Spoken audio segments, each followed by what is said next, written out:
Drinker, what's the last Disney Star Wars thing you actually enjoyed in any capacity? Not overwhelmingly loved, you know what I mean? But like just had some level of like, that was somewhat enjoyable. Yeah, it's going to be Andor, I think. As you said, like I know you never got a chance to finish it, but it's actually a pretty well-written show. Good characterization.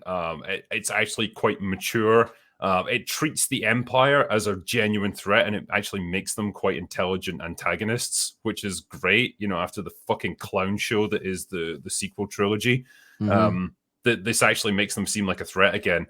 It's just a shame that nobody really bothered to watch it, you know, and I can understand why. It was based around a character that nobody particularly cared about, that we knew was going to die anyway. But that was probably the last good thing that they made. Probably the only thing good that they made. Maybe Rogue One as well was pretty okay. Yeah, Rogue One's pretty mid and forgettable, except for the last 20 minutes. But it's interesting. Andor season 2.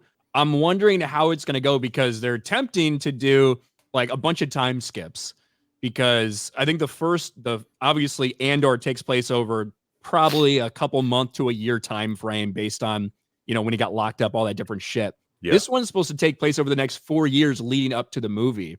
So it sounds like I'm going to do 3 episodes, skip a year, 3 episodes, skip a year, 3 episodes, skip a year, which, as we've seen in House of the Dragon, you can do time skips and you can do it well and you can convey all these things that happened and try to show how these characters may have changed over that time, but it's not easy. That's a tough thing to do, even for skilled writers. It is, yeah. And like, I do have a bit of faith in the writing staff that they have for Andor. Like, if they keep the same people involved, they'll probably produce something quite good. Again, I just think it's not going to have any real impact.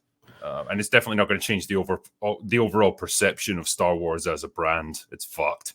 Yeah, it is. Drinker, if you say you walked in and Kathleen Kennedy said, "I'm about to die. I'm giving you the keys to Lucasfilm," Drinker, and she passes out and dies on the floor. I know what he would say.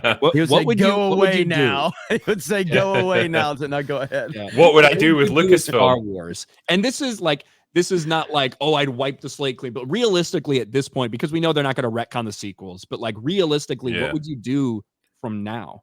I would halt all active productions and I would fire fucking everyone within sight and just make my way through the building like the Grim Reaper with his scythe, just like getting rid of everyone because there's nothing good being achieved there at the moment.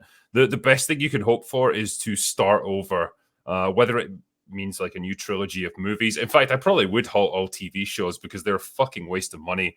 On streaming services, you're not making anything out of them. I would focus back on movies and take a good several years to develop a great idea for a new trilogy. Like, really take the time to develop a cohesive plan for a trilogy of movies going forwards that's going to move this series out of the absolute doldrums that they're stuck in right now.